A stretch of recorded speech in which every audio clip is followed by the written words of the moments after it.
Good morning. কি মনে হচ্ছে সকাল সকাল কোথাও ঘুরতে বেরিয়ে পড়লাম? একদমই না। এখন বাজে 6:30 আর আমি এখন যাচ্ছি ড্রাইভিং শিখতে। তো ওর খুব ইচ্ছা আমি খুব তাড়াতাড়ি যেন ড্রাইভিংটা শিখতে পারি। তাই আমাকে রোজ ভোরবেলা নিয়ে বেরিয়ে পড়ে এখন ড্রাইভিং শিখতে, মানে শেখাতে। তো এই যে আমি চলে এসেছি। আমাকে সমস্ত রুলস রেগুলেশনগুলো বোঝাবার চেষ্টা করছে ও আমাকে। আসলে গুরু তো তিনিই হয় যার কাছ থেকে আমরা কিছু শিখি। আর এই মুহূর্তে আমার শিক্ষক তো উনি। তো সত্যি কথা বলতে আমি অনেক কিছুই ওর থেকে শিখেছি এবং নিত্য শিখছি আরকি ওর থেকে।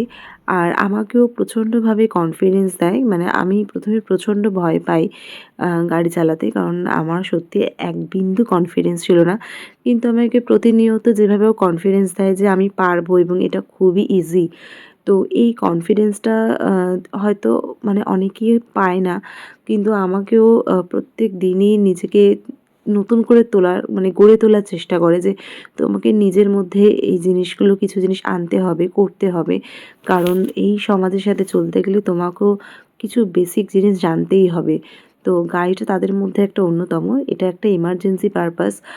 শিখে রাখা প্রত্যেকেরই দরকার। কখন কী জিনিস কোন প্রয়োজনে লাগে আমরা কেউই তা বলতে পারি না। তো আ এইটা আমার ইচ্ছা ছিল অনেক দিনের, কিন্তু সেভাবে হয়ে ওঠেনি। যেহেতু আমার বেবি ছোট। বাট এখন ও আমাকে নিজে থেকেই বলেছে যে, "গাড়িটা সিনসিয়ারলি শিখতে হবে কিছুদিনের মধ্যেই। কারণ তোমাকে গাড়িটা শিখে মেয়েকে নিয়ে এদিক ওদিক যেতে হবে।" তো বেশ কয়েকদিন হয়েছে আরকি আমি শিখছি। তো যতটা পেরেছি হাত প্র্যাকটিস করছি আরকি। আর নানা রকম আর্টও আমাকে শিখিয়েছে যে কিভাবে কি করতে হবে। এখন তো ফাঁকা মাঠে চালাচ্ছি। আর কিছুক্ষণ পর হয়তো আমাকে মেইন রোডেও ও নিয়ে যাবে।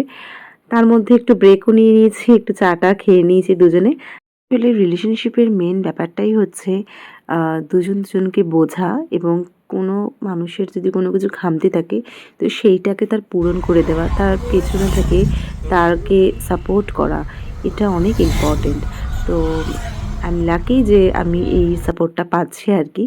তো মেইন রোডে মোটামুটি চলে এসেছি। প্রচণ্ড ভয়, মানে আমি জানি না কতটা কি পারবো, বাট চেষ্টা করছি। আমাকে বলে দিচ্ছিল, বাট খুব কনফিডেন্টলি গাড়িটা চালিয়ে সেদিন আমি অনেকটাই গেছিলাম। তো আশা করি আ বেশ কিছুদিনের মধ্যে যদি এভাবে প্র্যাকটিস করতে থাকি, নিশ্চয়ই আমি পারবো এবং এবছরে আমি ঠিক গাড়িটা একদম নরমালি নিজের মতো করে চালাতে পারবো। আচ্ছা, এবার মনে হচ্ছে এই গাড়িটা কি করছে? আসলে আমাকে এখানে আর্ট করতে বলা হয়েছিল।